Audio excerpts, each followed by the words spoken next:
योग वशिष्ठ में उत्पत्ति प्रकरण का टॉपिक चल रहा है। ब्रह्मा में जगत का अध्यारोप, जीव एवं जगत के रूप में ब्रह्मा की ही अखंड सत्ता का वर्णन। प्रकरण है 12 से 13।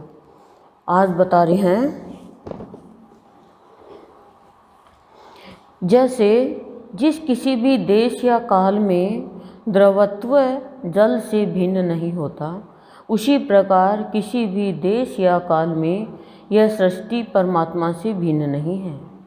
कह रहे हैं कि जैसे किसी भी देश या देश हो, चाहे कोई समय हो, जल का तरल भाव है, माना बहने की क्रिया है, वो जल से अलग नहीं है, वो उसका स्वभाव है। उसी तरह से कोई भी देश हो, कोई भी समय हो, यह सृष्टि परमात्मा से अलग नहीं है। इस प्रकार यह सृष्टि भ्रम से ही प्रौढ़ यानी सुदृढ़ प्रतीत होती है, यानी भ्रम से ही ये सृष्टि है वो हमें सुदृढ़ प्रतीत होती है, यानी ज्ञान होता है इसका। वास्तव में यह विषमता रहित परमात्मा ही इसके रूप में स्थित है, कि वास्तव में यह है विषमता रहित, जिसमें कोई विषमता का भाव यानी भेदभाव नहीं है, समता का भाव है, वह परमात्मा ही इस सृष्टि में स्थित है। जो ब्रह्मांड प्रतीत होता है वह अत्यंत निर्मल चिन्मय ब्रह्मा ही है, कि जो तुम्हें ब्रह्मांड प्रतीत होता है यानी महसूस होता है, वह कोई और नहीं है, वो अत्यंत निर्मल चिन्मय ब्रह्मा ही है, यानी चेतन ब्रह्मा है। उससे भिन्न दूसरी कोई वस्तु नहीं है। इसी तरह यह दृश्य जगत जो आत्मा में सर्वथा कल्पित भ्रम रूप है, कि ये संसार है, ये आत्मा में सदा ही कल्पित भ्रम रूप है, यानी बनावटी भ्रम रूपी है, खाली शांत है, आधार रहित है, कोई आधार नहीं है, अधेय है यानी रखा हुआ है, शून्य है, अद्वैत है, तथा एकत्व के व्यवहार से भी शून्य ब्रह्म रूपी ही है। कि ये जो कल्पित ब्रह्म रूप है वो सब परमात्मा ही है, जो तुम्हें शांत दिखता है, आधार रहित दिखता है, सबको आधार देता है वो, उसका कोई आधार नहीं। आकाश का क्या आधार है? कहते ना, धरती आकाश देखो बिना खंभ खड़ा है आकाश। हम एक झोपड़ियाँ खड़ी नहीं कर सकते बिना आधार के, लेकिन आकाश बिना आधार के खड़ा है।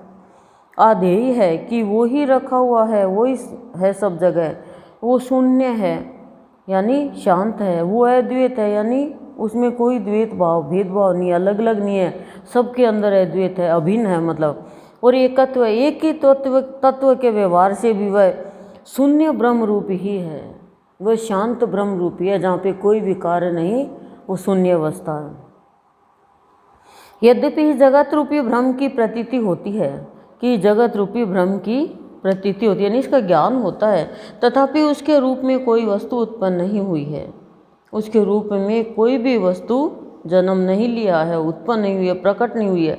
चारों ओर से शून्य जो निर्मल चेतनाकाश यानी ब्रह्मा प्रतिष्ठित है, वही सदा सर्वत्र अपने स्वरूप से स्थित है। हर तरफ बोले परमात्मा ही परमात्मा है, ब्रह्म ही ब्रह्म है, उसमें संपूर्ण संसार है, उस परमात्मा में ही ये सारा संसार रहता है। न उसका कोई आधार है, न उसका कोई आधेय है, न यानी कोई कुछ देने वाला नहीं है उसको, न वह दृश्य है, न उसमें दृष्टापन है, न ब्रह्मांड है, न ब्रह्मा है, और न कहीं कोई वितंडावाद यानी कोई भी व्यर्थ का लड़ाई झगड़ा भी नहीं है, न जगत है न पृथ्वी है, बोलो सबसे ऊपर है, निर्लिप्त है इन सब से, कुछ कोई चीज़ उसके लिए लागू नहीं होती, सब चीज़ उसमें लागू होती है। न जगत है न पृथ्वी है, यह संपूर्ण दृश्य शांत स्वरूप निर्मल ब्रह्मा ही है। इस प्रकार पर ब्रह्म परमात्मा ही अपने में अपने से विकास को प्राप्त होता है, कि पर ब्रह्म परमात्मा ही अपने में और अपने से ही विकास को प्राप्त होता है। जो कुछ भी हो रहा है ये परमात्मा ही है। जैसे सद्गुरुदेव ने अपनी वाणी के द्वारा कितना बताया है हमें, कि ब्रह्मांड में पिंड, पिंड में ब्रह्मांड, लेकिन प्राणी पिंड दान करता है, क्या करता है? मर जाता है तो पिंड दान पंडित जी कराते हैं ना, पिंड दान, तो वो पिंड ये शरीर ही तो है, लेकिन समझते हैं इस पिंड के अंदर ब्रह्मांड है और ब्रह्मांड में ये पिंड है। लेकिन ब्रह्मांड में तो पिंड देख लिया, शरीर देख लिया, शरीर में ब्रह्मांड कौन दिखाएगा? वो संत दिखाएगा और कोई नहीं दिखा सकता। समझ रहे हो? नहीं समझ रहे? सब जगह वो है, किसी में वो नहीं है। सदगुरुदेव ने बताया ना कि हर चीज में ईश्वर का तत्व विराजमान है। एक अमृत वाणी है, याद में तू, विवाद में तू, संवाद में तू, धन्यवाद में तू। जब कोई वाद विवाद करता है तो वही रहता है। एक बार गलत बात पे ही हीन भावना के कारण किसी बहन ने वाद विवाद चालू कर दिया, गलत शब्द भी बोल दिए, अंदर में तकलीफ हुई, तब तुरंत ये अमृतवाणी दिमाग में दे दी गुरुदेव ने कि विवाद में मैं ही हूँ, एहसास करा दिया। कोई झूठा प्यार दिखाता है ना तो एहसास करा देते हैं कि विवाद कर रहा ना, उसमें भी मैं करा रहा हूँ, ताकि ज्ञान हो जाए हमें। याद में भी तू तो विवाद में भी तू, संवाद में भी तू तो धन्यवाद में भी तू, सब में वही है। कोई धन्यवाद दे रहा है हमें तो वही दे रहा है, विवाद कर रहा था मान लो ईश्वर ही कर रहा है।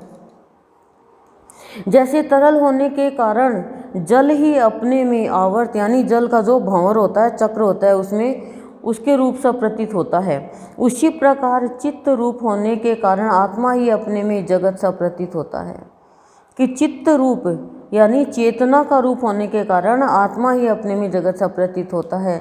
जगत, इसमें कोई भिन्न पदार्थ नहीं है, कोई अलग पदार्थ नहीं। इस जगत में ऐसा तो होता हुआ ही यह प्रतीति का विषय होता और यह सत्य सा अनुभव में आता।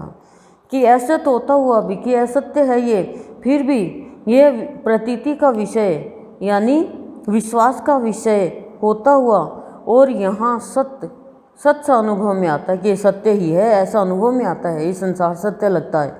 अंत में महाप्रलय के समय ये असत्य होता हुआ ही नष्ट हो जाता है। कि महाप्रलय विनाश होता है तो असत्य हो जाता है कि तो असत्य था, नष्ट हो गया। जैसे स्वप्न में जो अपना मरण दिखाई देता है वह जागृत काल में असत्य सिद्ध होता है, उसी प्रकार अज्ञान अवस्था में प्रतीत होने वाला यह दृश्य प्रपंच ज्ञान होने पर असत्य सिद्ध होता है। क्या कहा? कि जब स्वप्न में कोई मर जाता है कि हम तो मर गए, लोग रो रहे हैं हमारे लिए, लेकिन हम जाग जाते हैं तो अरे हम तो मरे ही नहीं, हम तो जिंदा है। मरे हो क्या सपने में? कभी नहीं मरे, सपना नहीं आया। और कोई मर गया हो, कहते हैं आज तो तू सपना मर गई, आज तो तू प्राण निकल गए तेरे, रो रहे हैं। कई बार सपने जोर जोर से सच्ची में रोने लग जाते हैं। कोई कहता है क्यों रो रहा है, खराब सपना देखा? तो कह रहे हैं वो सपना असत सा प्रतीत होता है। उसी प्रकार अज्ञान अवस्था में प्रतीत होने वाला यह दृश्य प्रपंच, ये संसार है, ये ज्ञान होने पर असत सा सिद्ध होता है। नहीं तो ऐसे लगता है बस यही है सब कुछ।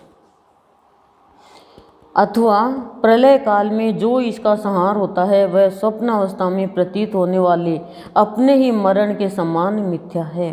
अथवा ब्रह्मा का अपना ही स्वरूप होने के कारण यह दृश्य प्रपंच सन्मात्र एक आत्मा का ही नाम है, अनामय यानी स्वस्थ, अखंडित यानी परिपूर्ण, अनादि जिसका कोई आदि नहीं, अनंत जिसका अंत नहीं, तथा चेतन आकाश रूप ब्रह्मा ही है, उसके अतिरिक्त इसकी सत्ता ही नहीं है। कि अनादि वह है, अनंत वह है, अनामय वह है, सन्मात्र वह, सब उसका नाम है। जो ये दृश्य प्रपंच दिखाई दे रहा है, जो कुछ भी है वो सब ब्रह्मा ही है, ब्रह्मा का ही रूप है और ब्रह्मा से अलग कुछ भी नहीं है। हम भी ब्रह्मा का ही एक रूप है। तो उत्पत्ति प्रकरण का ये 12-13 का सर्ग आज पूरा हो गया।